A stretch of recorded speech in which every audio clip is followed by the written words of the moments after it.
चलिए एक बार फिर आपका स्वागत है प्रीपोजिशन के इस नए वीडियो लेक्चर में। देखिए जिस तरह से मैंने पिछले प्रीपोजिशन के कई वीडियो लेक्चर में बताया है प्रीपोजिशन के बारे में कि इस प्रीपोजिशन का यूज हम कैसे करते हैं और इसको किस सेंस के लिए यूज किया जाता है, ठीक उसी तरह से आज के इस वीडियो लेक्चर में मैं आपको बताने वाला हूं कुछ ऐसे प्रीपोजिशन के बारे में जो आपके लिए बहुत ही इम्पॉर्टेंट और बहुत ही यूज़फुल हो सकता है। तो चलिए देखते हैं कि आज का वो हमारा प्रीपोजिशन क्या है आज के इस वीडियो लेक्चर का। देखिए आज के इस वीडियो लेक्चर का सबसे पहला प्रीपोजिशन है अबव, यानी मैं आपको इस वीडियो लेक्चर में सबसे पहले अबव के बारे में बताऊंगा कि इसका यूज हम किस सेंस के लिए करते हैं और ये कहाँ पे यूज किया जाता है, क्या कंडीशन होगा जहाँ पे हम अबव का यूज करेंगे। तो देखिए अगर मैं यहाँ पे बात करूँ अबव के बारे में तो अबव का यूज हम के ऊपर के सेंस के लिए करते हैं, यानी अगर आपके सेंटेंस में के ऊपर का सेंस आ रहा है तो आप यहाँ पे अबव का यूज कर सकते हैं, लेकिन कुछ ऐसे कंडीशन है जहाँ पे हम केवल अबव का यूज करेंगे और कुछ ऐसे कंडीशन हैं जहाँ पे हम के ऊपर के सेंस के लिए अबव का यूज नहीं करेंगे। तो चलिए देख लेते हैं कि वो कौन सा कंडीशन है जहाँ पे हम अबव का यूज करेंगे के ऊपर के सेंस के लिए।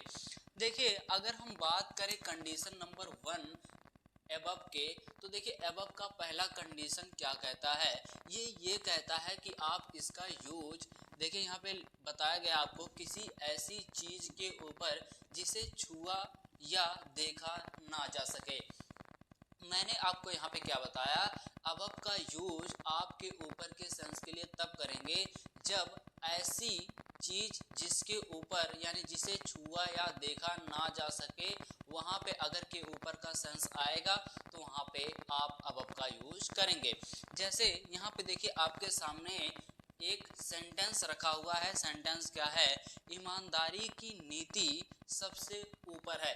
अब यहाँ पे अगर हम बात करें ईमानदारी की तो क्या आप ईमानदारी को छू सकते हैं या देख सकते हैं या उसको टेस्ट कर सकते हैं, तो ये कह सकते हैं कि हम अबव का यूज पहले कंडीशन के ऊपर के सेंस के लिए तब करेंगे जिसे ना तो छुआ जा सके और ना ही देखा जा सके। तो इस तरह के कंडीशन में हम अबव का यूज करेंगे।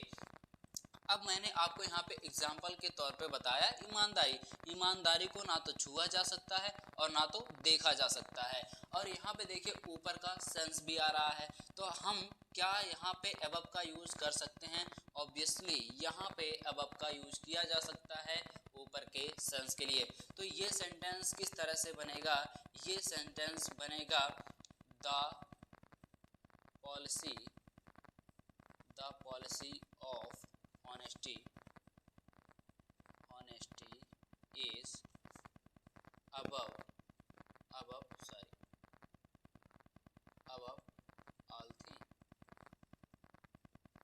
all thing। यहाँ पे देखिए ईमानदारी की नीति सबसे ऊपर है, the policy of honesty is above all thing, या आप कह सकते हैं everything। सिंपल हो गया, सेंटेंस आपका क्लियर होगा। यहाँ पे देखिए अबव का यूज किया गया है। अब हम चलिए देखते हैं सेकंड कंडीशन क्या कहता है अबव के बारे में कि और कहाँ पे हम अबव का यूज कर सकते हैं के ऊपर के सेंस के लिए।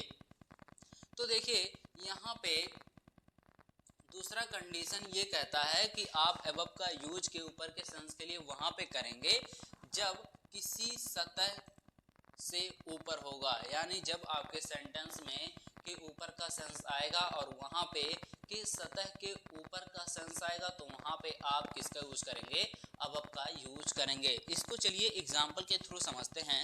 यहाँ पे देखिए आपके सामने एक सेंटेंस लिखा हुआ है, सेंटेंस क्या है, राम का सिर पानी के ऊपर था। अब यहाँ पे जरा देखिए कि पानी क्या है, पानी तो हम या तो गिलास में या तो किसी तालाब में या नदी में जब होता है तो उसका ऊपर का एक सतह बन जाता है, और मान लीजिए कि उस नदी में या तालाब में राम गया था और उस तालाब में या नदी में राम का सिर पानी के ऊपर था। तो वो जो पानी का सतह है उसके ऊपर का, यहाँ पे देखिए राम का सिर कहाँ पे है, उस सतह के ऊपर है। तो जब कोई चीज, कोई वस्तु किसी सतह के ऊपर होगा और वहां पे ऊपर का सेंस आएगा तो आप वहां पे किसका यूज करेंगे, अब का यूज करेंगे।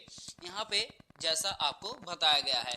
तो ये सेंटेंस अगर हम बनाएं तो किस तरह से बनेगा, ये सेंटेंस बनेगा the head of Ram was above water. देखिए राम का सिर पानी के ऊपर था। तो ये था दूसरा कंडीशन और ये था पहला कंडीशन above का, जहाँ पे हम above का यूज करते हैं। अब देखिए तीसरे कंडीशन की ओर चलते हैं कि और कहाँ पे हम above का यूज कर सकते हैं। तो देखिए तीसरा कंडीशन यहाँ पे ये बताया गया है कि जब किसी लिस्ट में ऊपर का सेंस आएगा तो वहां पे भी आप above का यूज कर सकते हैं। अब देखिए इस तरह का सेंस कहाँ पे आ सकता है। देखिए मान लीजिए आपको क्या होता, आप बाजार जाते हैं, कुछ सामान खरीदने जाते हैं, तो आप क्या करते हैं, उस सामान का लिस्ट बनाते हैं और जब लिस्ट बनाते हैं तो आप एक के बाद एक का नाम लिखते चले जाते हैं। मान लीजिए आपको खरीदना है कलम, किताब, सब्जियां खरीदनी है, आपको बिस्किट खरीदना है, तो आप क्या करते हैं, एक लिस्ट बनाते हैं और उस लिस्ट में 1 बाय 1 करके सभी का नाम नोट करते जाते हैं। तो क्या होता है कि कुछ ऐसे वस्तु का या चीज का नाम ऊपर होता है और कुछ ऐसे वस्तु या चीज का नाम नीचे होता है। तो देखिए यहाँ पे जब भी ऊपर का सेंस आएगा, किसी लिस्ट में ऊपर का सेंस आएगा, तो वहाँ पे आप above का यूज कर सकते हैं। दूसरा एग्जाम्पल मैं यहाँ पे आपको देना चाहूँगा इसके रिगार्डिंग। जैसे मान लीजिए क्या होता है, एग्ज़ाम होता है, एग्ज़ाम का रिजल्ट आता है, तो कभी कभी क्या होता है कि रिजल्ट का जो ड्राफ्ट बनता है वो आपके स्कूल पे फ्रंट बोर्ड पे चिपका दिया जाता है ताकि आप वहाँ पे जाके अपना रिजल्ट फाइंड आउट कर सके कि आपका कितना मार्क आया है। तो मान लीजिए वहाँ पे क्या होता है कि आपका नाम सबसे ऊपर होता है लिस्ट में, आप जाते हैं या नहीं जाते हैं, आपका कोई दोस्त जाता है, उस लिस्ट को देखता है और वो आपको आके बताता है कि आपका नाम तो लिस्ट में ऊपर है, सबसे ऊपर है या ऊपर है। तो यहाँ पे देखिए लिस्ट में किसी चीज़ के ऊपर, किसी लिस्ट में ऊपर का सेंस आया है, तो इस तरह के सेंस के लिए आप किसका यूज करेंगे, above का यूज करेंगे। तो यहाँ पे मैंने आपको बताया कि above का तीसरा कंडीशन क्या कहता है, किसी लिस्ट में ऊपर का सेंस जब आएगा तो वहाँ पे आप above का यूज करेंगे। जैसे यहाँ पे देखिए सेंटेंस है, सेंटेंस क्या है, आपका नाम उस लिस्ट में ऊपर था, तो बस यहाँ पे देखिए लिस्ट में ऊपर का सेंस आया है तो इसको बनाएंगे your name was above in that list। बस सिंपल है, above in that list, आपका नाम उस लिस्ट में सबसे ऊपर था। तो यहाँ पे मैंने आपको बताया कि above का यूज आप कहाँ पे करते हैं, किस सेंस के लिए इसको यूज किया जाता है और क्या कंडीशन होता है जहाँ पे आप इसको यूज कर सकते हैं। अब चलिए थोड़ा आगे चलते हैं अपने नेक्स्ट प्रीपोजिशन की तरफ कि हमारा नेक्स्ट प्रीपोजिशन क्या है, चलिए देख लेते हैं। देखिए आपको आज के इस वीडियो लेक्चर में बताया जाएगा because of, due to, owing to, on account of के बारे में, जो कि ये क्या है, नेक्स्ट प्रीपोजिशन है आज के इस वीडियो लेक्चर का। तो देखिए मैंने आपको क्या बताया कि आपको इसके बारे में पता चलेगा कि हम बिकॉज ऑफ का यूज़ कहाँ पे करते हैं, किस सेंस के लिए करते हैं, ड्यू टू का यूज़ कहाँ पे किया जाता है, किस सेंस के लिए किया जाता है, ओइंग टू का यूज़ कहाँ पे किया जाता है, ऑन अकाउंट ऑफ का यूज़ कहाँ पे किया जाता है।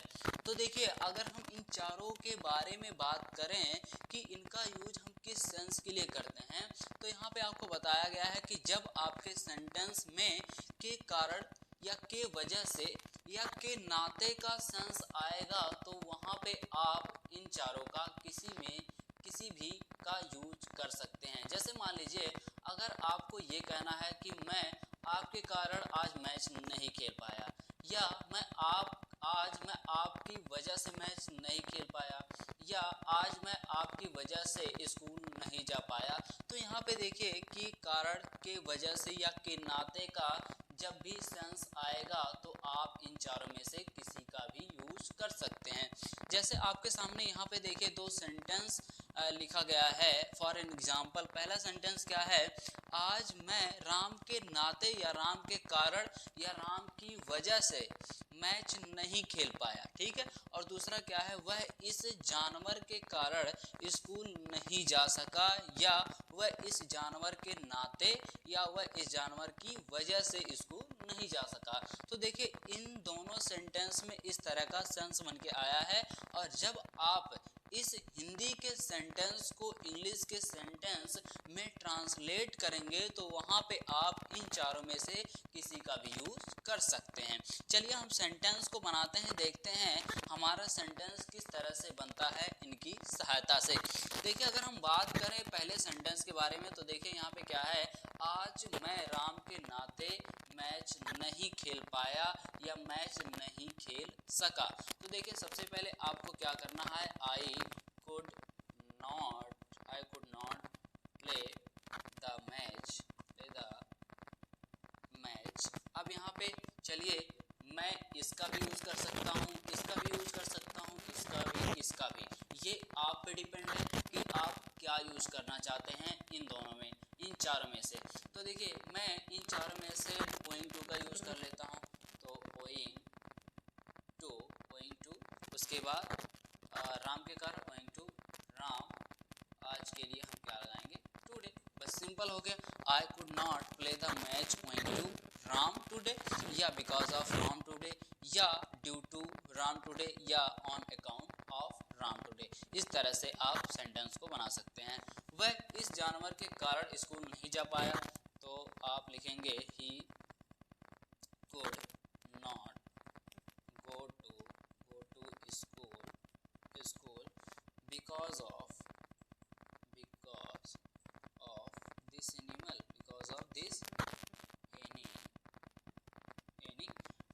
तो देखिए इस तरह से हम इन चारों में से किसी का भी यूज कर सकते हैं जब हमारे सेंटेंस में ये सेंस बन के आएगा। तो यहाँ पे मैंने आपको बताया कि दूसरा प्रीपोजिशन क्या है। अब हम चलते हैं अपने नेक्स्ट प्रीपोजिशन की तरफ, यानी तीसरे प्रीपोजिशन की तरफ कि हमारा तीसरा प्रीपोजिशन क्या है। देखिए तीसरा प्रीपोजिशन है next to, adjacent, beside, by.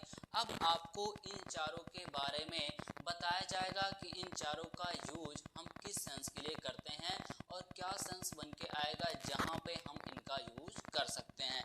तो देखिए अगर हम बात करें इनके सेंस के बारे में तो इनका सेंस होता है बगल में, यानी अगर आपके सेंटेंस में बगल में का सेंस आएगा तो वहाँ पे आप इन चारों में से किसी का भी यूज कर सकते हैं।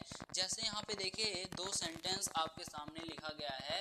पहला सेंटेंस क्या है, अमन आलोक के बगल में बैठा था, और दूसरा क्या है, रोहन मेरे बगल में खड़ा था।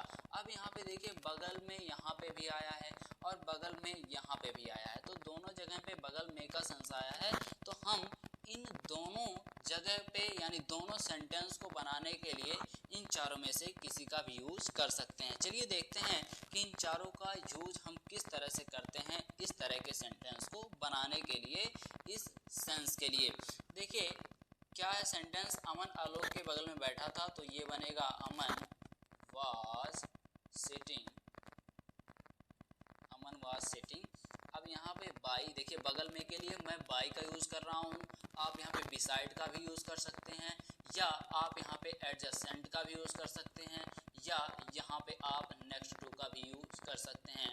तो बाई आलोक आप यहाँ पे कह सकते हैं, बिसाइड आलोक यहाँ पे आप कह सकते हैं, एडजेसेंट आलोक यहाँ पे आप कह सकते हैं, नेक्स्ट टू आलोक। रोहन मेरे बगल में खड़ा था, यहाँ पे देखिए सेंटेंस बनेगा रोहन वाज स्टैंडिंग। यहाँ पे मैं नेक्स्ट टू का यूज कर रहा हूँ, नेक्स्ट टू नहीं, सिंपल है। तो आप जब भी आपके सेंटेंस में बगल में का सेंस आएगा तो वहाँ पे आप इन चारों में से किसी का भी यूज कर सकते हैं। तो आज के इस वीडियो लेक्चर में मैंने आपको कुछ प्रीपोजिशन के बारे में बताया जो आपके लिए बहुत ही इम्पोर्टेंट था।